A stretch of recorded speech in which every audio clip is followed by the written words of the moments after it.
Raven brings the light.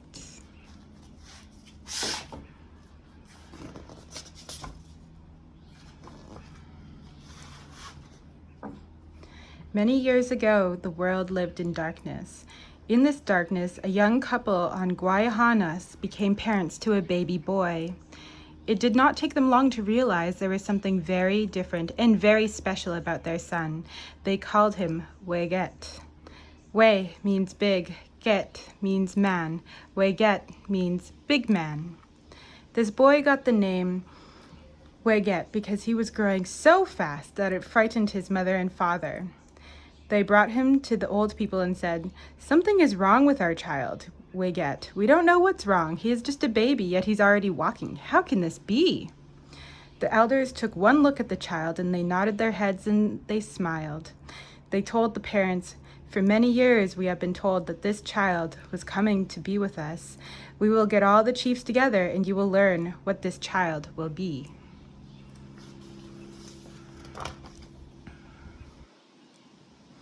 And so the chiefs got together to meet with this couple. They brought a big treasure chest made of cedar, known as galonish. Sorry, I can't say that. The chiefs told the parents, "Our leaders have known for generations that one day a boy would come to this place, a boy who would change the whole world. This child may have been born to you, but he belongs to everybody.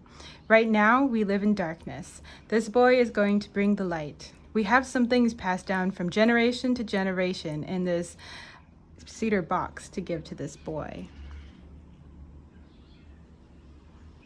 So all the chiefs, and you can see totem poles or house poles.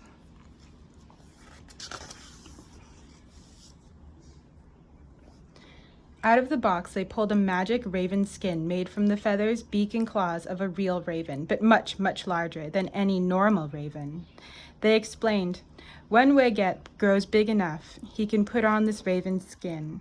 When he wears it, he will be able to fly. He will also be able to change himself into anything he wants." So magical.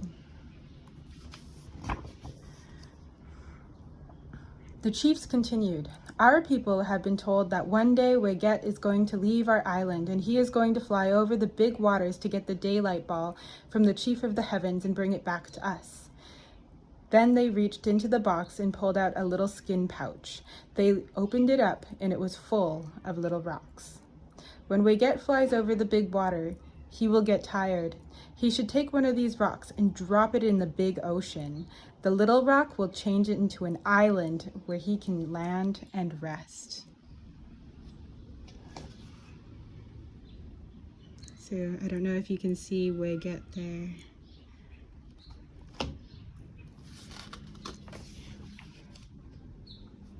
After Weget passes over the water, he will come to a big land where there are no islands. The chiefs reached into the box and pulled out another little skin pouch. They opened the pouch up carefully and revealed little red fish eggs. After closing it, they put it back in the box and continued. "When Weget comes to the big land, there will be waters running off of the land into the salt water. When he gets to the place where the waters meet, he will take these eggs and put them into the moving water. And he is to say, 'Let all of these rivers bring forth an abundance of fish for my people.'" There are the little fish eggs. Salmon eggs. That's what this design is called also. And the river, the mountains, valley. The chiefs took out one more bag, and in that bag was a variety of berry and tree seeds. When Weget gets to the big land, he is to spread these seeds all over the land, and these seeds are going to bring all kinds of trees and foods to our people. Weget continued to grow, and the time soon came when he was ready to receive his gifts. As he slipped on the raven skin for the first time, his heart was filled with courage. The chiefs had prepared him as well as they could. With great excitement, he tucked the cedar box underneath his arm and took flight. Before long, however, Weget began to lose his way in the darkness. He became so tired flying back and forth, he was forced to drop many rocks in order to rest. Today, there are many islands along the west coast. These are the rocks Weget dropped in the water. So you can see the seeds of trees, berries.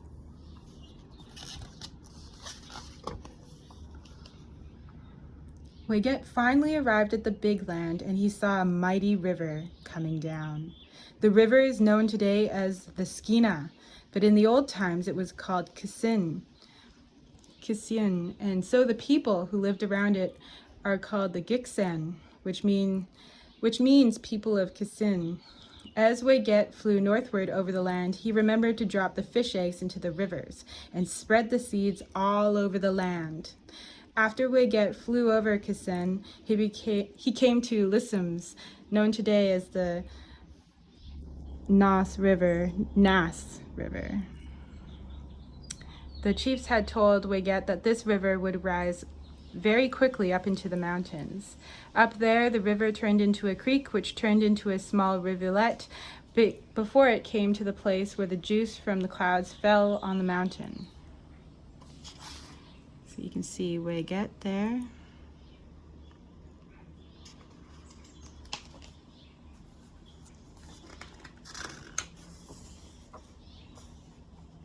When Weget reached this place, he was told to look straight up into the sky where he would see a little wee light, way up there.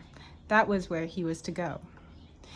As he flew higher, he discovered that the pinpoint of light was actually a big hole in the sky, a hole in the heavens. Up there, there was light.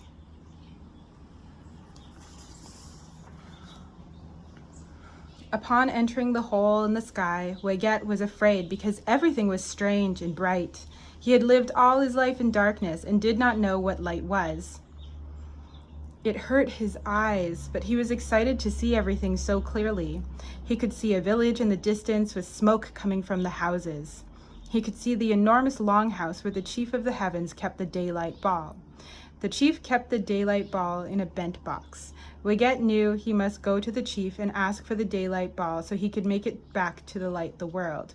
He took off his raven skin and left it right beside the hole, and he started walking up to the chief of the heavens' house. There were two men standing by the door, and they stopped him. Weget said, "My name is Weget, and I come from the darkness down below. All my people live in darkness. I have come to the chief of the heavens because he has the daylight ball, and I must bring that ball back to my people down below." And so they let him in. Can you see Weget?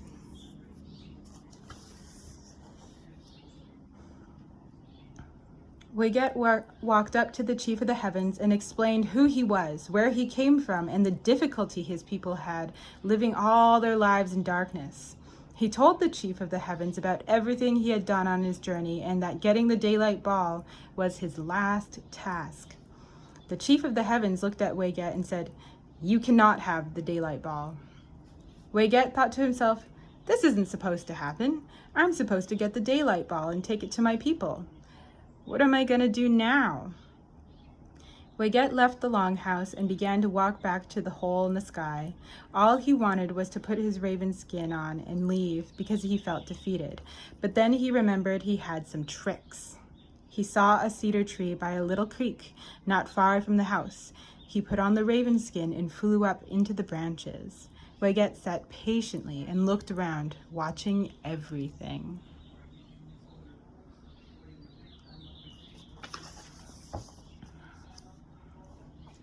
Eventually, a beautiful young woman walked out of the chief of the heavens' longhouse. She was the chief's daughter. She came down to the creek carrying a waterproof cedar box. It was a really hot day, just like today, and she was getting water for the house. She dipped the ladle into the water and began to fill the box. After a few dips, she looked around and thought to herself, "Is there anyone around? I know my father said I'm not supposed to drink the water until it's blessed, but I'm so thirsty." She looked around again. Then she took a sip. Once again, she looked around to make sure she was not seen. Then she took the box back to the longhouse. But Weget was watching. "Ah, she's a tricky one. She's just like the kids back home, doing things they're not supposed to do when nobody's watching. Now I know how I'm going to get the chief's daylight ball.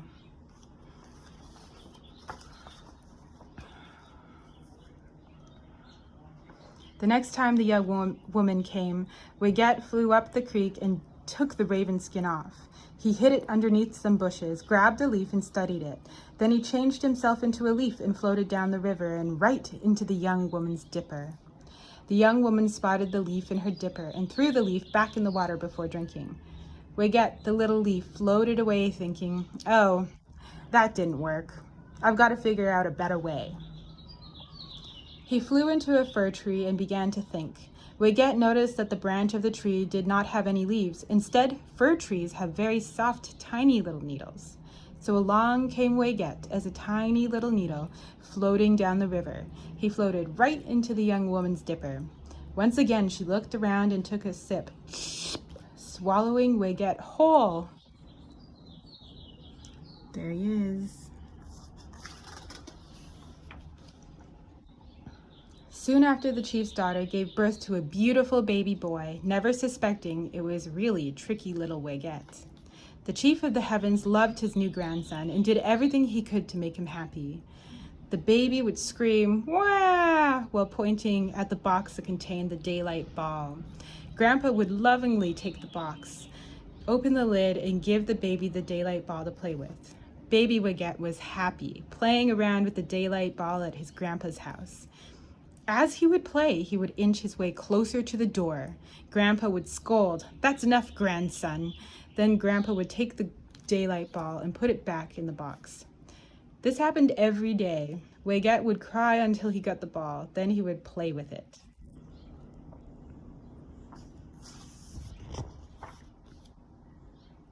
After a while, Grandpa got so used to the baby playing with the daylight ball that he stopped watching him. One day, when Weget was playing by the front door, he took the daylight ball and ran as fast as he could. He didn't even look back. He raced straight to the hole in the sky. Upon arriving, he put the daylight ball in the bent box and put the lid on. He quickly slipped the raven skin on and whoosh! He landed back on the banks of the Lissims.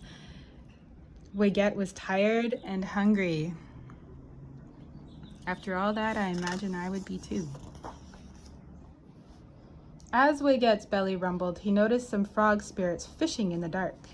He had already caught lots of fish. He called to them, or they had already caught lots of fish. He called to them, "Oh, my brothers, I would like a fish. I'm so hungry. I've been working really hard." And the frog spirit said, "Beat it, Weget. Leave us alone. Get your own fish." Weget thought, "That's not very nice of them. I put those fish in that river." So he tried again. "My brothers, you are really good fishermen. All I would like is one fish." The frogs taunted, "Beat it, Weget. Leave us alone. Get your own fish. We're busy here. You can see."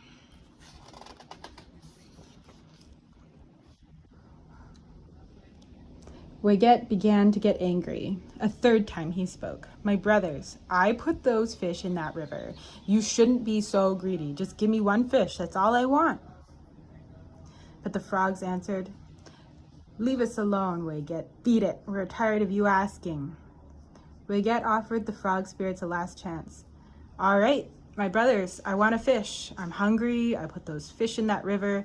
You can get lots of fish. If you don't give me a fish, I'm going to open this box and let out a big, bright light, and you will disappear. You will never be able to fish again. I just want one fish." The frogs replied, "Beat it, Weget, you liar. We know how tricky you are." There's the frog and the fish.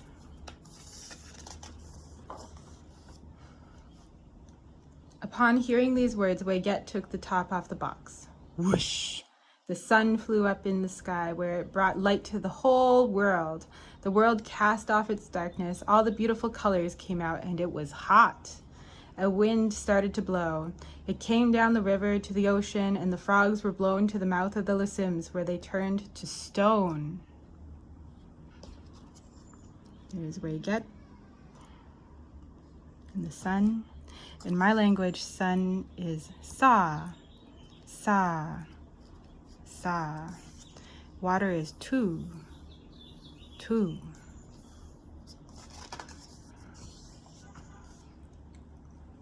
The people on the west coast are known as the salmon people.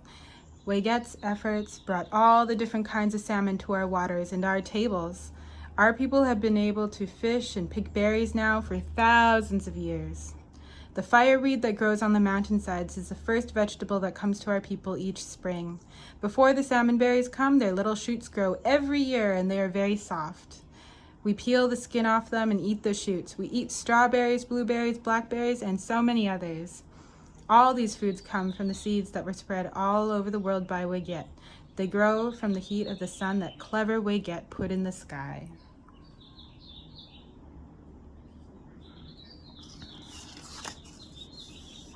And that's the end. This is a quote by Roy Henry Vickers. The story in this book belongs to the people of the Northwest Coast. It has been passed from generation to generation for thousands of years. It's my great joy to share it with you, as it was told to me by Chester Bolton, chief of the Ravens from the village of Kitlakatla around 1975. The end.